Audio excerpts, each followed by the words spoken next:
Hello, beautiful, beloved women of the world. Welcome. Welcome to my show, Your Radiant Life After 55, a show for women who are not done living yet, who want to find out about how to love themselves more, how to be more effective in life, how to attract what they really want and who they really want, because that's what we are talking a little bit today about. We are talking about relationships. So anyway, share this with your sisters, with your aunts, with your mom, maybe with your even grandmother. Why not? Because this is a lively show. And today I have a very special guest that I am so excited about to talk about relationships, the good, the bad, and I think even the ugly ones. So let's see. So this is, welcome, Dr. Lisha. She is she's a healer and a leader and an awarded America's premier expert and featured on Fox, ABC, NBC, and other news and affiliates and all over the internet. She has authored 5 books and written 2 dynamic therapeutic methods to help survivors of abuse. Don't we hear a lot about that today in our world today? Today, she is a teacher training new coaches, therapists, and leaders through the reclaimed intimacy and amazing new trauma-informed methods, and help advocates stand out, write their books, and launch their programs. She's also, so you're all over. You're not just teaching how, but how to then Yeah. teach it. Yeah. She's also known as her Divine in 9 yoga teachers trainings since 2006, graduating new teachers worldwide. So I can learn this from you. Everybody can learn this. Everybody can. Yes. Lisha continues to work with private clients and groups forward her mission to end the cycle of abuse and build healthier, stronger relationships. You can learn more about her training or private practice at Lisha Antiqua, so you see her name there, .com. Just put .com. Thank you, Angelica. .com after it, and you're right there. You're right there. Absolutely. What you find on, because she is just absolutely, I mean, she is stunningly greater than life. I can only say, because there is so much, and we know each other and lost 2011. I couldn't believe it. I was like, yeah. 11, and today we have all of those 11111 numbers. 11, here comes again 2011, and today 222.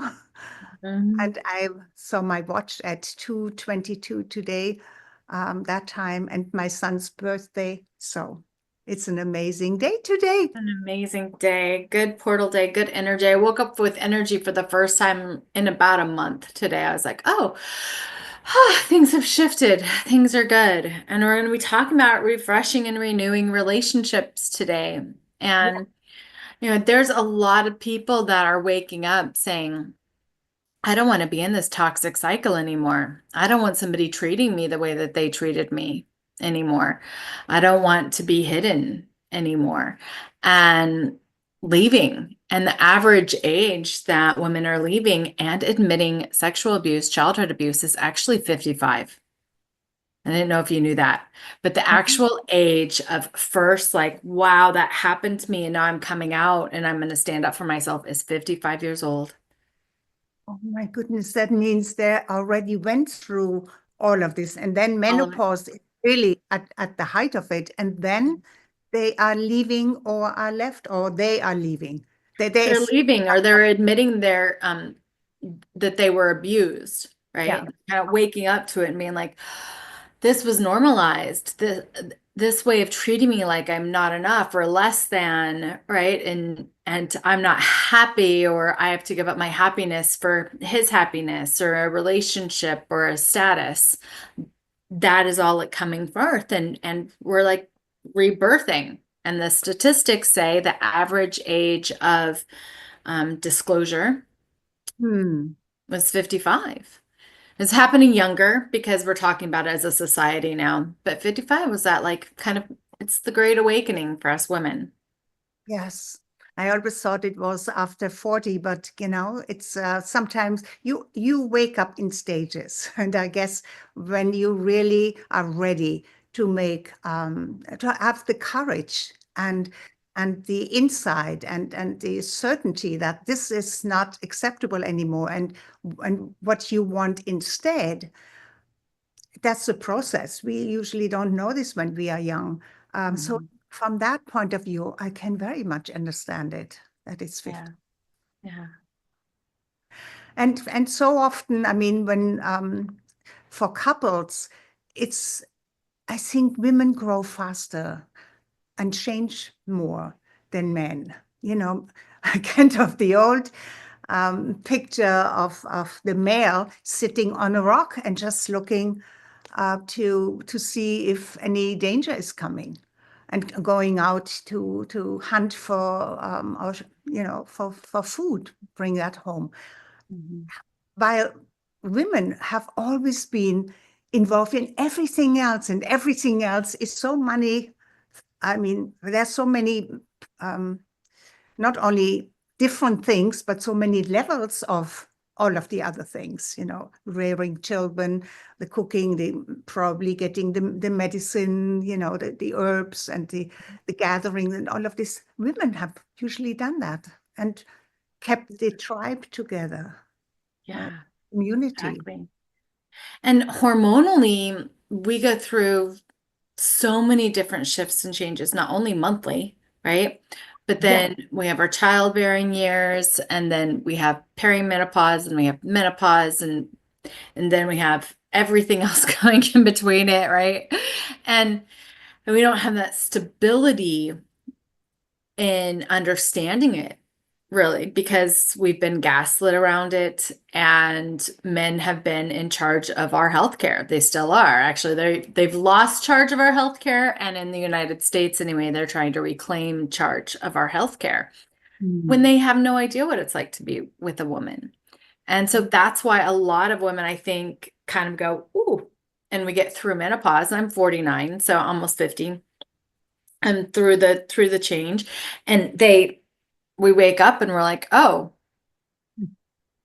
this is stability, right? We feel that for the first time. Oh, all right, I'm not on a roller coaster anymore. But instead of teaching a woman how to roll with the roller coaster, I was just teaching in my amazing body class this morning about the cycles. And without knowing how to work with our cycles, not as the enemy, but as the flow,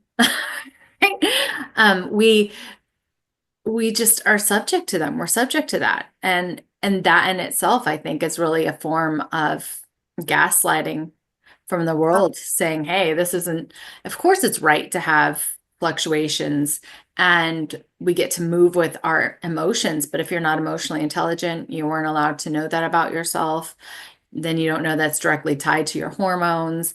Then you don't look at it for the month because you're just like trying not to have PMS rather than how do I work with PMS? I don't know. Needed to be either hidden or not talked about, or um, not be with it or accept it. It was always, oh no, I cannot. It's There was shame with it. Mhm.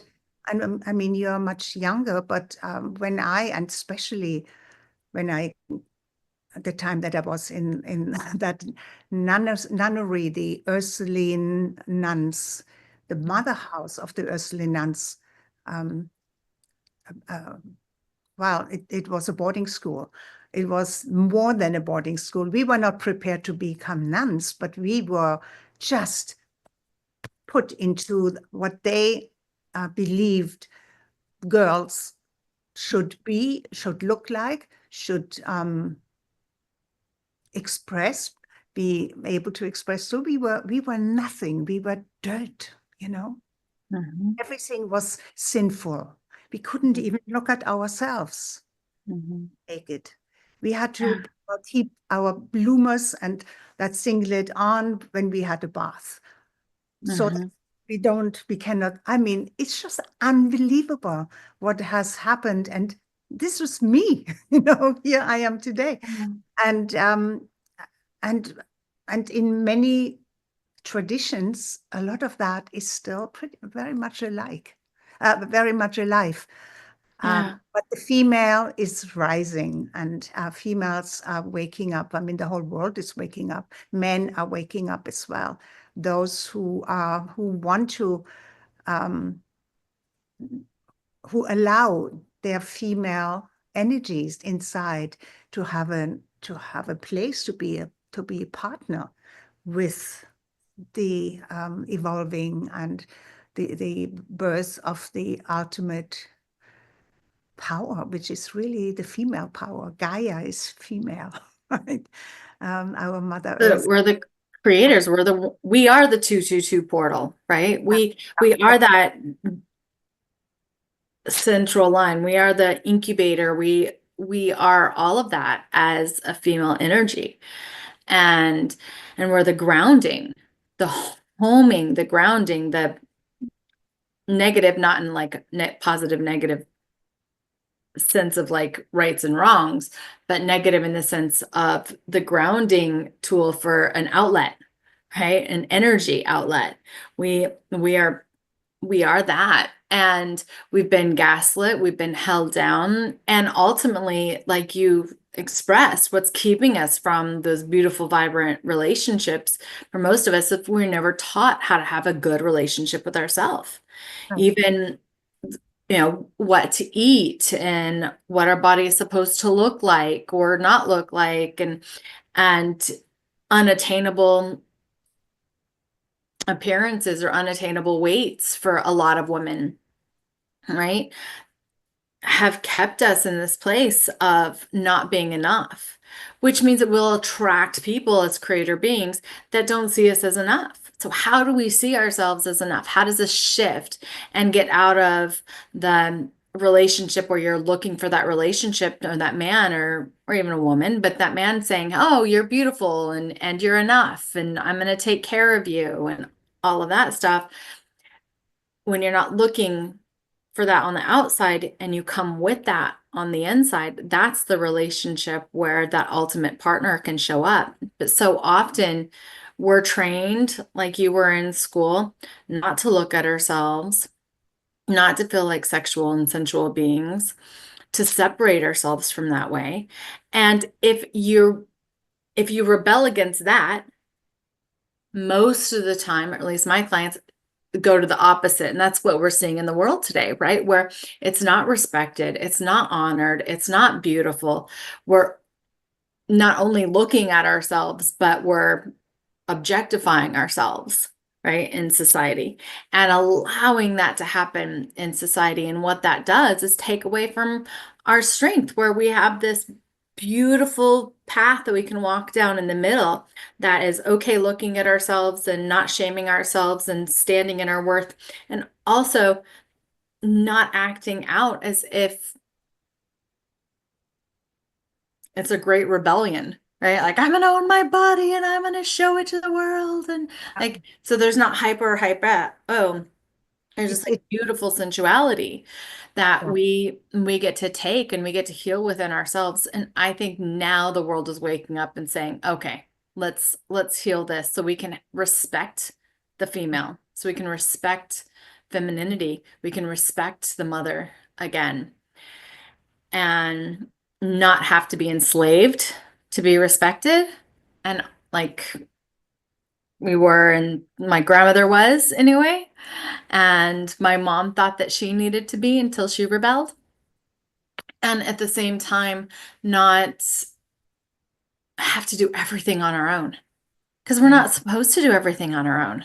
It's another thing that is so typical for us because we, especially, when you have children and you work and you have the house and you have everything going around, then we are so amazing at multitasking, Mhm. but it also is exhausting, We shouldn't have to do the multitasking that much. But today, the respect that comes back, at least into, I mean, there are many, many countries and traditions where the woman is respected much more than the United States. Yeah. We Especially, do have examples. We have to look for them, but there's some beautiful cultures that are balanced in living that way. And they tend to live longer lives. They tend to have a lot healthier lives. They tend to be monogamous. They tend to be honest. And honest with their food choices too. Right? Honest with their water drinking choices. Like what they're creating in relationship tends to percolate out to the rest of their village or the rest of their community for some of the longest living people, at least the places that I've studied. And right now my brain is going blank. I can see pictures of them in my head and I'm like, I know that place, I know that there was a place outside of Japan that is really well known for just the balance of masculine and feminine and more of the matriarchal respect and longevity of life. It's kind of amazing. yes, absolutely, because that's really what menopause is all about. Gaia, our nature, being in this physical body, there is a very intelligent thought behind that, so that we now become truly our own, that we have the time to not only grow in our own, but then also become the matriarch of the family, of the community, because our the joy, there is joy in every cycle, and but that one is so important that it is so contrary to what the belief in, like in the United States, is, menopause, or woman, that's finished now. You're somewhere out, they're losing their, but they don't lose their power. They are pushed to believe that they lose their power. They don't have that attraction anymore. They're kind of off the main track, right? And that's so wrong. But I think we are slowly healing that. And you are the healer of some of that, right? I love healing that. What I do is in any stage is truly I work with the soul. And oftentimes when we go through abuse or negative relationships, there's a separation, right? We give that authority to the man. We give the authority to our hormones. We give the authority to good food or bad food. We give our authority away. And I think as women, we've been trained to give that authority away rather than listening to our own truth. And so what I teach is I help people. I like to think of ourselves like a house with 1,000 rooms. God explains it as we have 1 billion cells. Every cell is a room, or a garden, right? A fresh garden. And so I help people reclaim their physical body from other people's thinking and what other people think that they should look like or act like or be like, and how do they want to look for themselves and what do they get to accept within themselves, right? There's things about me like I would do earlier in my life, I would have done anything for different ankles. I have cankles. I just do. They're not cute in cute shoes. I can't wear those little strappy things and look delicate and dainty because it's just they're not my genes. It's not my genetics. So, Just like I would like to have your hair, but it's not my genes. right, not in your genes, not in your genetics, right? We each get things. So I have gotten the opportunity to learn compassion and learn care for my ankles. Yes. And that was something that I had to grow through. I also was trained as a young age that my value and my worth had everything to do with my weight, and I never could be thin enough. And it did result in eating disorders and stuff when I was younger. And then I got sick with other things and got to heal that. But, and I lost my best friend to bulimia and anorexia, so that helped heal it. Like it wasn't so fun when I would just think about hope and be like, not that it was fun, but it's like this is a deadly disease. But that was my worth, that was my value. So that's what I attracted into my life, was people that agreed that that was a woman's worth and that was a woman's value. And it wasn't until a couple years ago I went through radiation and gained some weight and menopause. Menopause radiation, right? I gained about 30 pounds and haven't been able to release it. But through the whole thing, I realized that I was finally free of that delusion and that self-hatred, because I didn't see myself as less than. I didn't see myself as not pretty. I didn't see myself as unworthy. And that to me was mind-blowing, because that meant I had healed that PTSD and that resentment towards my body. So I help people come back into that form, owning their body, and it's very unique for everybody. And then we do the same with mind. So I work with a lot of people with CPTSD and borderline personality disorder, what I call object identity disorder, that grew up in situations, whether it was a boarding school or parents or abuse, but a situation where you had to fit into the box, whatever the box was, and you didn't get to choose which walls and how you decorated. It was all going to be chosen for you, and you weren't taught how to choose. And you were also taught, most of us, to fear having that choice.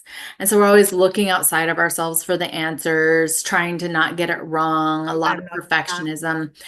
And it turns one or both ways. We either workaholics and super successful, or we don't work at all and we're sick because we feel so bad that we are not working. I've seen it one way or the other. It's never in between, or rarely. I haven't seen it in between, I should say, not with my clients.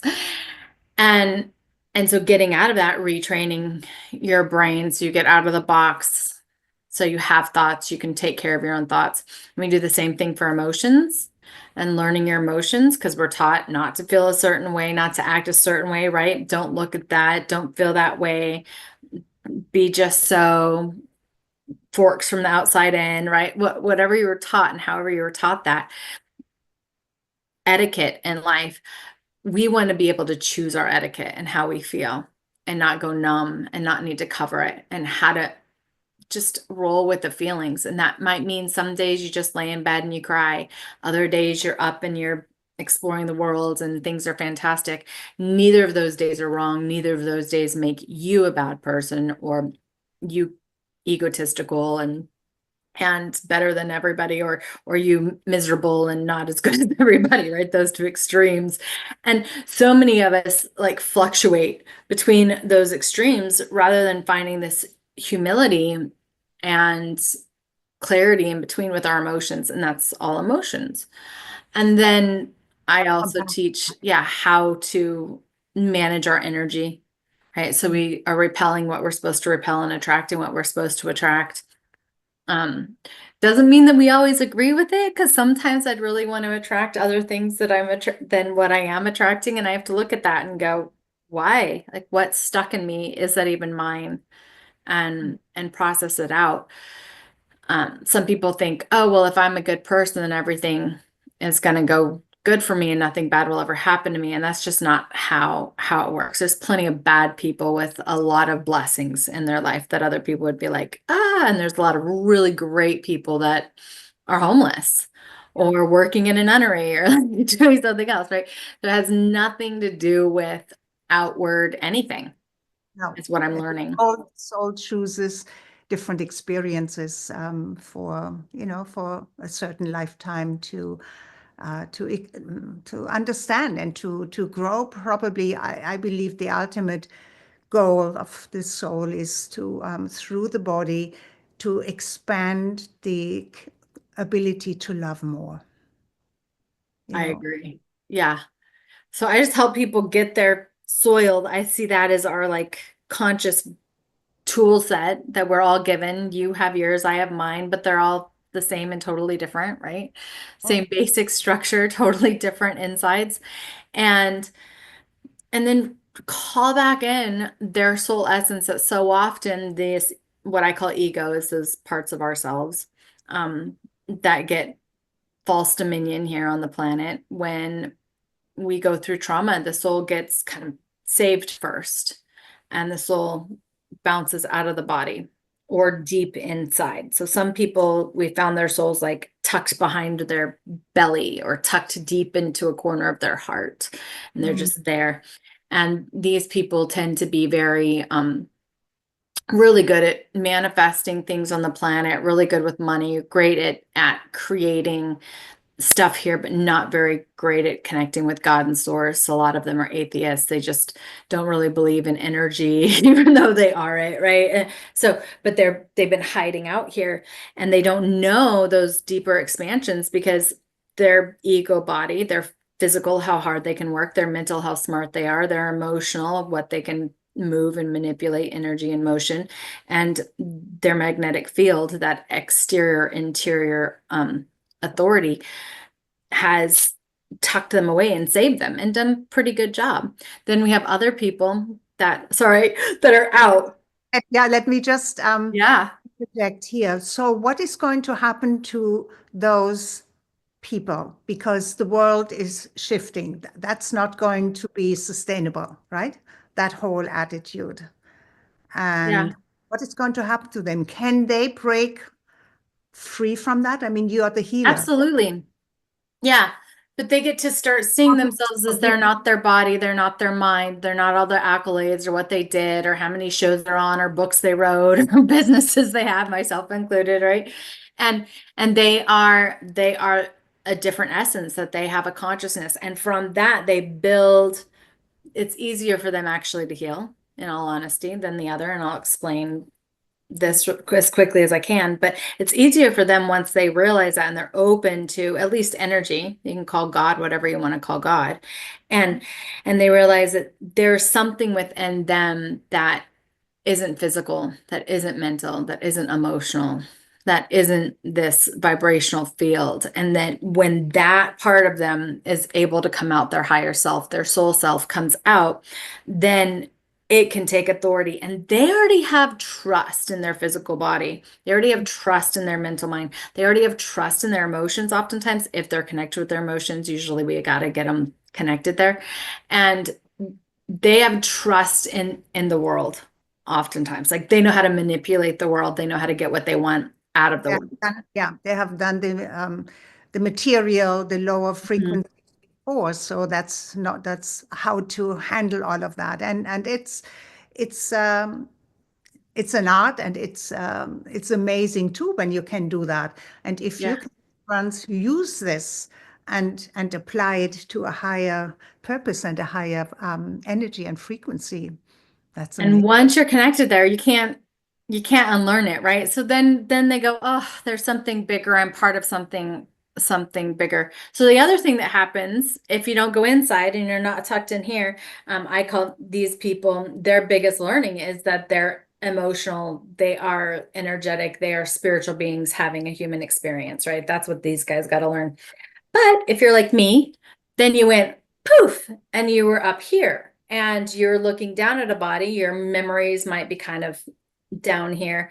I loved talking, I still do, love talking to angels and God. I love astro traveling. All that stuff was super, super easy for me. You The do that? spiritual world, Oh my God, huh? we need to do another a session on that. I mean, I have never had anybody, and including myself, who had these experiences. Would love. Really? Oh, see, I talk to a lot of people with so but we pop out. So we kind of live outside of our body, but manifesting anything physical is hard, right? We know that there's a God, but we don't really like our body. We don't want to really be in the body. The mind feels like everybody else's control and we have to fit in this box, and it's very like, Right. ugh.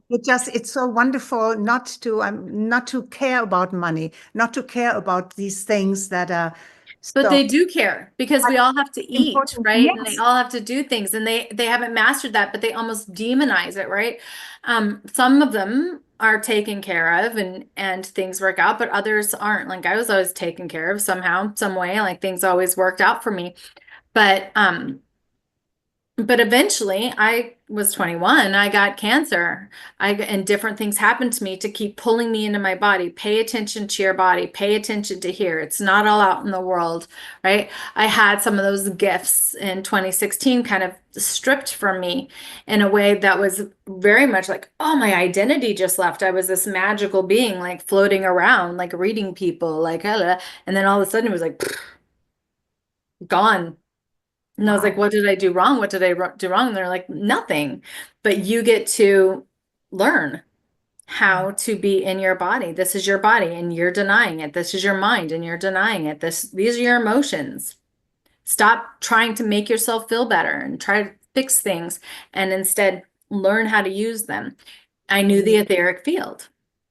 And that was kind of my gift, but I hadn't yet learned my mental and emotional body to the state that I do now. And I'm still learning, right? We're still like manifesting here. I'm still making peace with the 3D world and getting okay with luxury. Luxury was a big deal for me. I went through whole courses on just how to like luxury. And nice things and feel comfortable in chateaus and France and stuff, to discover that femininity, hey, and the truth and the softness, and to surrender to the body, to surrender to the mind, to surrender to that. So these are two things that happen to our souls when our physical, mental, or emotional body is traumatized. And what I help people do is find their way back home to themselves and then share that purpose that you were talking about earlier, right? That deeper purpose for themselves. And that's how some people write their books, some people put together programs, some people become coaches or yoga instructors in the system. Other people open up golly, I had one coach when he actually ended up traveling the world and he's doing corporate work, right? And it's like his dream come true. I had another one open up a shop and she's a doula. I have another one open up a real estate agent. I had another coach open up a tea shop, right? So you find whatever that expression is. It doesn't necessarily have to be like telling your story, just is for many of my clients and people that are drawn to me, but you find that piece of you and then you share it with the world. And that's how we attract our relationship too, is through this relationship that you have with yourself. If you have respect for yourself, you're not going to allow somebody to treat you Mm. negatively. And that's the truth and how you end cycles of abuse is you stop abusing yourself, you recognize abuse, you recognize the difference between healthy and normal is not always healthy. And you uh, Clarify that because so often, what is normal? You know, there's this question. It depends in which tradition and religion you are, and yeah.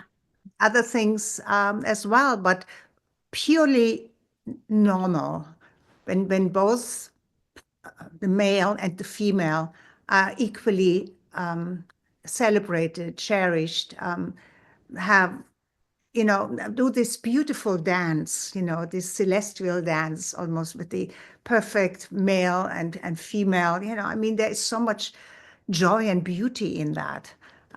So that's healthy, Yeah, but it that's is definitely not normal, right? Or else we'd see more of it. We'd have more examples. how. But oftentimes we call things that are healthy the wrong word and we call it normal. Normal Mm, is anything that you were raised with, yeah. anything, right? What, So what- normal for me growing up, when I started to heal my relationship with love and learning how to love myself, normal for me, somebody loved me when they were telling me how I was doing it wrong. Somebody was loving me when they told me how I needed to do it better and how I could meet their expectations more. it's no love, but they said it that But was, but that was how my mom loved me, oh, mm, right? And my mom taught me love, right? Another way that people loved you is you could love them if you did your chores right, right? So if you worked hard and you gave of yourself and you never spoke back, you never did anything. This is how I learned it's the old about upbringing. love, Yeah, right? yeah. So And when then I went to look body, for love, right? the first love that I had probably was super healthy. He was generous and kind and sweet and even came back to marry me. And probably was very genuine love, but it felt so boring. He never corrected me. He was okay with me. He thought I was amazing. And I was so uncomfortable with that. I was like, heck no. Left him and had another relationship, which was a lot of the same. He probably really loved me and everything, but he wouldn't really commit and he did cheat on me a little bit. So that made me feel a little bit more comfortable. And then I found somebody that was just like, I don't like how you look. I don't like how you write. I don't like how you wash the dishes. I don't like how you do anything. So let's get married. And I was like, absolutely. Absolutely. He's going to love me into being like the best version of myself. He just wants me to be better and better and better of myself. Right. I didn't realize, well, no, you're marrying a narcissist. You're marrying somebody Yeah. that is going to pick you apart and sandwich your brain. Yeah. It's the programming from the parents, Mhm. Yeah. right? But from that relationship, all right, after multiple cheats and stuff, I started asking myself, well, if I was to marry me, who would I want to marry? If I was to clean the kitchen, like what does that look like? What are my standards? Hmm. And that's really what led me in 2008, 2009 to start developing the Amazing You system because I started doing what any therapist and anybody else never told me to do. And I started saying, well, if I liked my body, what would it look like? Hmm. Yeah. If I was enough for me, what would that act like? You have to be totally honest with yourself because you cannot cheat on yourself, right? I mean, But we go around cheating on ourselves. We go around betraying ourselves, right? not knowing And that we do that. Yes. not And knowing that we do it because it's normal, right? Mhm. And it's normal in our life, and not wanting to look at what's not healthy because then we feel like we're beating ourselves up. So, how do you heal and never attract a negative relationship again? Is you decide how you want to be treated, then you treat yourself that way. Of course, you treat other people that way already, probably. If you're a good person listening to this, I'm going to assume you're probably really good to everybody else. If you're not, you need to look at that too. But a lot of people are really great to other people. We bend over backwards. We do everything. We're generous. We're loving. We show up. We're kind. We're forgiving, right? But we're not that way to ourselves. So Mhm. treat yourself like you treat other people. If you don't Mhm. treat other people good, learn how to treat yourself and then treat other people good. That golden rule. And then when you're entering a relationship, one, don't give yourself up. Yeah. If And you do love have a yourself. morning practice, do your morning practice. Don't let somebody sleeping in your bed take away that morning practice. That's the first thing that goes usually, at least in me for me and my clients. We're like, oh, that just left again. Okay, now I need to re-up this relationship. And then if they treat you less than, get rid of them fast. Really, really fast because you don't Oh, want to get connected into yeah. somebody's. Look, my book, what it says, leave without regret. Exactly. No? Yes, exactly. That is it, right? We got to leave without regret. And how you leave without regret is you're like, I would never treat myself and I would never treat somebody else like that. You're crystal clear about what you want and why, and you work through that, and Yeah. yeah. Then there is no regret. Yeah. I mean, I left without regret, and then 10 years later, I You married came the back. same man again. But he had time to grow and you had time Yes. to grow, right? And Uh, when we take accountability, yeah. hey, just amazing things can happen. There's So, like I was thinking about my exes and I was like there were so many of them that I would have totally loved to have a life with. Well, six of them. There were six of them. So maybe not so many, yeah. but there were six of them that I was like I was fully in love, fully vetted, and I would have walked through the fire Mm. with them, I right? mean, that's the most beautiful feeling. That's what love is all about. Yeah. I mean, one part of love, but it always needs to, you should never give yourself up, Yeah. because there is no greater love than your self-love. That's where it comes from. Yeah. So So, healing that relationship with yourself, I call it reclaim intimacy, into me see. When you can see yourself as amazing, we call it amazing you, and then sensual and sexually, if you've had any trauma, you reclaim that sensual and creative power, right? So you can flow with your hormones, you can create in your life, so you can claim your first and second root chakra and chakras, and that stability in life coming back home to you. Then I believe miracles happen. Then I believe that joy happens. Then I believe beautiful sex can happen. And 1 out of 4 women are abused before 18 years old, right? Or sexually abused. And so, and many more after that. And it's 50% for the people that are abused again after they were abused as a child. So the amount of sensual and sexual intimacy that is crucified, for lack of a better word, is huge. But once we claim that power for ourselves, our likes and our dislikes, once we claim how we want to be treated both in the bedroom and out of the bedroom, once we learn how to say no and speak our truth, that's when good relationships, I believe, have an opening in our life and healthy can become normal. Yes, yes. It should be normal. And normal really, like you say, only means what you get used to, you know. And it should be the base, there should be the foundation, right? So that this creates the foundation. And from there, we can explore and bring new things in. Yeah, absolutely. Yeah. So you said you had 6 relationships, or you were not married 6 times, right? No. Like that's no, I was counting the other day. I was like, I've had more than 6 relationships, unfortunately. But Why did I've you been just married say once. I've been married once. I have 2 kids. I was married for 14 years and or together with him for 14 years. And or maybe we were married. I don't remember. I've been single for 10. I'm not married for 10 years.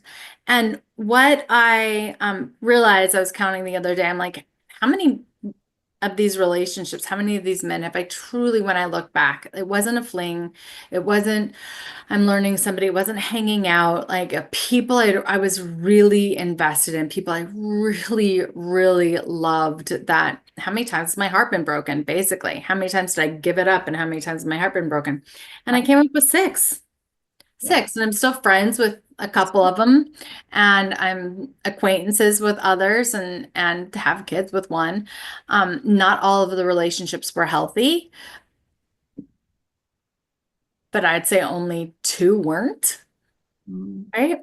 And or were unhealthy. And one was my marriage, and one just wasn't a relationship at all. But I have a very weird soul connection with one guy that I can't seem to break it up with, but I've never been with him either. So that's a whole different weird thing. They're different relationships, right? I mean, that's Yeah. interesting. But I'm like, no, There's no I love standard, it. right? I wanted to count him out. I'm like, no, he doesn't count. And I'm like, no, it's been 4 decades. Like he counts. You've been in love with this person. You don't think about anybody else like that. So even if it was very one-sided, which I'm sure it was, it was that. So the 6 relationships to me are like lessons in love, right? Each of them helped me to learn how to love myself and learn how to have a relationship, because it was something I wasn't taught as a child. We did a lot of screaming and yelling and abusing. And just some of them taught me like, wow, this is when I look back, I'm like, that was really healthy. And I was so unhealthy in myself. I couldn't accept that love. I couldn't help it because I had anxious attachment, right? Instead of that stable attachment style. And I didn't realize that at the time. I didn't have words or understanding for how relationships work. And I was just stuck in those places where I couldn't accept these divine relationships, or I needed them to move a certain pace or look a certain way. And others were not healthy. And I got to learn a lot about humility of it being not healthy and how to live in that and how to choose myself and set boundaries and communicate. And it's been a growing experience. There's no better platform than within a relationship. There's no better platform for growth, for Mhm. expansion of understanding, also how to let go of something, forgiveness, just create, I mean, everything that is important in life, I think you learn in a relationship. But if you're just with yourself, you will never have that. You will never be nudged or challenged or however it comes in. But there needs to be something that pushes you in order to, get a new awareness about something. Yeah. Well, they're mirrors, Yeah. right? They're mirrors. And all relationships, I think, do this, but intimate relationships, romantic relationships, doesn't matter the gender, but they just hit us at a different level. Oh, absolutely. They hit us at a different level and they can go deeper. I've been single for probably the first time in my life for the last 2 years, 2.5 years, and it's been beautiful. Um, I wouldn't say less drama, but definitely less aloneness. I don't have to ask anyone, hey, what do you want for dinner? I don't have to do anything. I've been single very consciously because I was living in a space I didn't want to fall in love in. And I fall in love. And here I just haven't landed in Florida yet really stably to know, okay, I'm ready to build something with somebody without taking in I'm not stable. Yeah. Because a move from Alaska to Florida, it's a big deal. It's been a while, 5 months. That And makes sense. so Yeah. You're in Florida now. I'm in Florida now. You have to get together. You I know that. know. I have like That's 40-minute fun. ride. I have to drive over to the other side. I'm in St. Petersburg, so I have to drive Oh, over to the other okay. side and then take a little ferry over to you. I've been waiting for you to ask. Absolutely, I'll be there. Yeah, absolutely. We need to, oh my God, something just came spontaneously. We need to have a retreat, Do it. right? Bahamas, love, relationships that maybe want to, or even for men. And I remember Marsha Martin. Do you know of her? We are good friends. Anyway, she's not doing this anymore. I think she's only That's really cool. teaching or coaching corporate. But I know she had relationship courses, which I found fascinating about 15, 20 years ago. She would have the men by themselves, the women by themselves one day, and only the third day have them Bring together. them together. I love doing relationship coaching. I have so much fun with my couples. One, understanding and helping them heal through sexual trauma, but two, just helping them connect and understand this sacredness around sexuality and reclaim that power for themselves and utilize it to manifest what they want. I think that's like the ultimate fun Oh, and excitement for relationships. yes. And then celebrate that at the ocean, warm ocean, white sand, and with just everything that your fantasy can create of a I romantic. love it. I love it. I love that partnership. That'd be great. Yeah, yeah, we're going to do that. You will know. We will announce this, okay, for all of the people who watch this, the replay, can hold us, get in touch. You will have Dr. Lisha's email address under this recording and mine, of course, as well.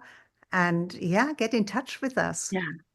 And is there any last golden nugget that you would like to give away? Giveaway? Sure.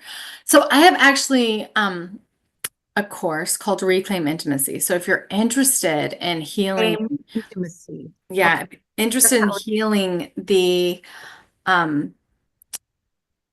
effects of abuse, of sexual abuse, reclaiming your sensuality and your sexuality, reclaiming your voice to say no and walk away from relationships, reclaiming yourself and all this. So when you enter a relationship or you reclaim your relationship that you're already in, can grow and flourish. I'd like to give it to you. So Reclaim Intimacy is the whole course. The freebie though is some audios and more information that you can walk through questions and just go through this journey for yourself and really find your power. Then if you want more, of course, you'll be in touch with me. And I have that on my website. And your website? Or you can go, Linktree has everything too. Linktree is just Linktree / Dr. Lisha Antiqua, DrLishaAntiqua. Okay. Do you know something? Can you put it in the chat so I have it without any misspelling and I can, and I will. See, I have to go get it. It's amazing. I mean, everything, I always say, everything in life is about relationship with yourself, with the earth, with your surroundings, with other people, within your family. I mean, it's all about relationships. And it's probably the one subject when we grow up in school that is really kind of either it's normal that you know it, or it's not really taught how to communicate, how to what relationships is all about. Even, And they should teach it in school. it should be good. I would think so too. Thank you. Yeah, that's great. But also, they probably, the school would probably not very good at doing this job. That's the issue. So we are tapping into it and learning it the hard way. And there's probably something about it, but then maybe before there should be a program before you think about looking for a mate, right? And that would probably be the point at which we want and we need even more information, because this thing about soulmate and how you find your soulmate, and so many women believing that it's like a bliss bunny, should know all of your desires and wishes and all of this, but a soulmate is not a bliss bunny. It's something that somebody your soul wants you to come together with, which means To learn from. there's nothing to learn.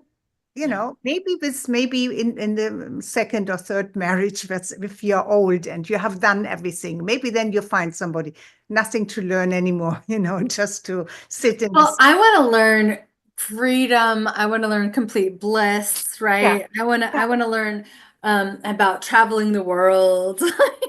Right? yes, all of it. I've learned all the boring, hardship stuff. Like I know Yeah, all that stuff. I've already been there. Let's do the bliss stuff now. I would say so. Yes. Okay, so I'm going to take actually a screenshot because I'm not 100% sure. I put it in your Facebook too. Okay, wonderful. Okay, we have to repeat this and maybe do. I can't wait to have you on my show too. Yeah, yes, we do that as well. I would love that.